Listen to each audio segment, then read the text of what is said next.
নিউজের পাঠকদেরকে শুভেচ্ছা। আমি এই মুহূর্তে জনি হককে একটি প্রশ্ন করব।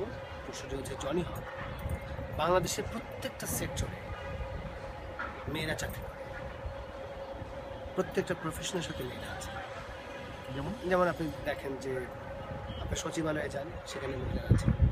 আপনি রাজনীতিতে যান, সেখানে মহিলারা আছেন। আপনি আর্মিতে যান, পুলিশে যান, র্যাবে যান, আপনি মাল্টিনেশনাল কোম্পানিগুলোতে যান, প্রত্যেকটা সেক্টরে আমাদের মেয়েরা সমানভাবে পুরুষের সাথে কাজ করে যাচ্ছে।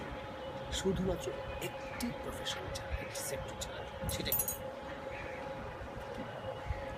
Fire service. ফায়ার সার্ভিসে বাংলাদেশে কোনো মহিলা নেই।